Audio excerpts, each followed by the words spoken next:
आज हम करेंगे exercise 6.1 question number 1। So the question is fill in the blanks. यहाँ पर हमें कुछ फिलअप्स गिवन है, उनके आंसर्स भी ऑप्शन में हमें यहाँ गिवन है। हमें इन ऑप्शंस में से ही हमारा करेक्ट आंसर फिल करना है। बहुत सारे स्टूडेंट्स क्या करते हैं, आंसर्स को रट लेते हैं, लेकिन हमें रटना कुछ नहीं है क्योंकि कॉन्सेप्ट तो हमें ऑलरेडी इंट्रोडक्शन वीडियो में क्लियर हो ही चुका है। तो बहुत ईजी है हमारे लिए ये करना। तो देखिए स्टार्ट करते हैं नंबर 1 से ही। First is all circles are, सभी सर्कल्स क्या होते हैं, कॉन्ग्रुएंट होते हैं या सिमिलर होते हैं। सोचने वाली बात ही नहीं है। आप देखिए एक सर्कल ये है, क्या सभी सर्कल सेम ही साइज के होते हैं। सर्कल तो इतना भी हो सकता है, सर्कल तो इतना भी हो सकता है, तो सेम साइज के तो नहीं हो सकते ना, क्योंकि कॉन्ग्रुएंट के लिए तो हमारी कंडीशन क्या होती है कि साइज भी सेम ही होना चाहिए। जितनी रेडियस इसकी है उतनी ही रेडियस इसकी भी होनी चाहिए। तो क्या सभी सर्कल सेम साइज के थोड़ी होते हैं। बट हाँ एक चीज है, तो देखने में सिमिलर ही लगते हैं, ये भी गोल गोल है ये भी गोल गोल है। तो ऑल सर्कल्स आर सिमिलर, एक जैसे हो सकते हैं बट सेम साइज के नहीं हो सकते। ठीक है, तो हम फिल करने से पहले हमें जो इसके लिए नेसेसरी कंडीशंस होती हैं वो भी पता होनी चाहिए, और जो सिमिलैरिटी के लिए नेसेसरी कंडीशंस हैं वो भी हमें पता होनी चाहिए। तो हमें पता है कि दो फिगर सिमिलर कब होती हैं, एक तो वो दिखने में एक जैसी है, नाम से ही पता चल रहा है सिमिलर। तो आगे की कंडीशंस हम आगे के जो फिलअप्स आएंगे या क्वेश्चंस आएंगे उनमें साथ साथ रिवाइज करते चलेंगे।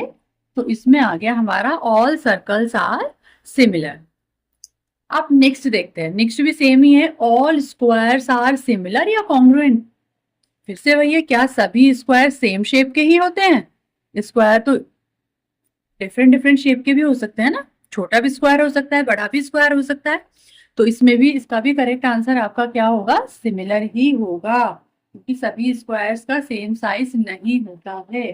तो यहाँ पर भी हम क्या फिल करेंगे, सिमिलर। अब next, all dash triangles are similar. किस तरह के जो ट्राइंगल्स हैं वो सिमिलर हो सकते हैं। आप देखिए ऑप्शन हमें दिया है आइसोस्केल्स, तो चलो हम आइसोस्केल्स ट्राइंगल ड्रॉ करके देख लेते हैं कि क्या सभी आइसोस्केल्स ट्राइंगल एक जैसे होते हैं, दिखते हैं एक जैसे। ये मैंने एक ट्राइंगल, ये सपोज मेरी 2 सेंटीमीटर है, ये भी 2 सेंटीमीटर है, ये 3 सेंटीमीटर। ओके, ये एक आइसोस्केल्स ट्राइंगल है। अब एक दूसरा आइसोस्केल्स ट्राइंगल मैंने ले लिया, ये इसकी 4 है, ये इसकी 4 है, ये इसकी 3 है तो ये भी एक आइसोस्केल्स ट्राइंगल। तो अब इसके लिए कुछ नेसेसरी कंडीशंस भी तो होती हैं।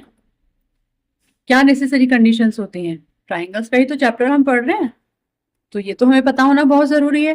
क्या, एक तो उसके एंगल्स इक्वल होने चाहिए, जितना एंगल इसका है उतना ही एंगल इसका भी होना चाहिए। तीनों एंगल्स इसके तीनों एंगल्स के इक्वल होने चाहिए, और जब तीनों एंगल्स इक्वल होंगे तो वो तो खुद से ही इक्विलेटरल ट्राइंगल बन जाएगा। साइड्स के बारे में तो हमें सोचने की जरूरत ही नहीं है, हम सेकंड कंडीशन पे तो पहुंचे ही नहीं।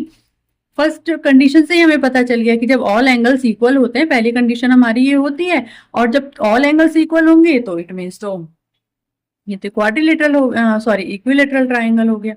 सो यहाँ पर हमारा क्या आएगा, equilateral. Now to polygons of the same number of sides. To polygons हैं, पॉलीगन्स किसको कहते हैं, पॉलीगन्स देखिए, पॉलीगन्स की 3 साइड 3 स्ट्रेट लाइन से मिलकर एक ट्राइंगल शेप बनी है, ये भी एक पॉलीगन है। 4 स्ट्रेट लाइन से स्क्वायर कह लो, रेक्टेंगल कह लो, जितनी भी हमारे क्वाड्रिलेटरल्स होते हैं सब पॉलीगन्स होते हैं। मतलब स्ट्रेट लाइन से मिलकर जो भी फिगर बनी होती है दैट इज कॉल्ड पॉलीगन। तो कोई भी पॉलीगन है, 2 पॉलीगन है of the same number of side, दोनों में सेम नंबर ऑफ साइड्स है। तो हमने एग्जांपल ले लिया, ट्राइंगल का ही ले लिया है ना, ट्राइंगल का ही ले लेते हैं, हमारे लिए बेस्ट रहेगा, क्योंकि चैप्टर में हमें ट्राइंगल ही ट्राइंगल पढ़ना है। बाकी ये सभी पे अप्लाई होता है, चाहे वो कोई क्वाड्रिलेटरल है, पेंटागन है, हेक्सागन है, कुछ भी है, कितनी भी साइड्स की आपका पॉलीगन है, सभी के ऊपर सेम रूल्स अप्लाई होते हैं सिमिलैरिटी के। सो उसने कहा है कि 2 पॉलीगन्स हैं, सेम नंबर ऑफ साइड्स है। ठीक है, हमारा इसमें भी 3 साइड्स हैं, इसमें भी 3 साइड्स हैं, आर सिमिलर। उसने कहा ये दोनों जो ट्राइंगल्स हैं, ये दोनों जो पॉलीगन हैं, ये सिमिलर कब होंगे, if there corresponding angles are, अगर उनके कॉरस्पॉन्डिंग एंगल्स क्या होंगे। कॉरस्पॉन्डिंग एंगल्स का मतलब क्या होता है, इसका ये एंगल इसके इक्वल होगा, इसका ये इसके इक्वल होगा, इसका ये इसके इक्वल होगा। यही तो पढ़ा है हमने, यही तो कंडीशन होती है। तो अगर कॉरस्पॉन्डिंग एंगल्स इक्वल होंगे, सो तो उसने पूछा था कि कॉरस्पॉन्डिंग एंगल्स क्या होंगे, तो कॉरस्पॉन्डिंग एंगल्स इक्वल होने चाहिए, तभी वो सिमिलर हो सकता है। एंड देयर कॉरस्पॉन्डिंग साइड्स, और उसकी जो कॉरस्पॉन्डिंग साइड्स हैं उनके बारे में हमने क्या पढ़ा था, कॉरस्पॉन्डिंग साइड्स का तो हमने क्या पढ़ा था कि साइड्स जो होनी चाहिए वो प्रपोर्शन में होनी चाहिए। अगर ये 2 है तो ये 4, ये 3 है तो ये 6, ये 5 है तो ये 10, मतलब रेशो इनका इक्वल आना चाहिए। जो इन दोनों का रेशो आएगा वही इन दोनों का रेशो होना चाहिए, वही इन दोनों का रेशो होना चाहिए। सो यहाँ पे क्या आएगा, प्रोपोर्शनल।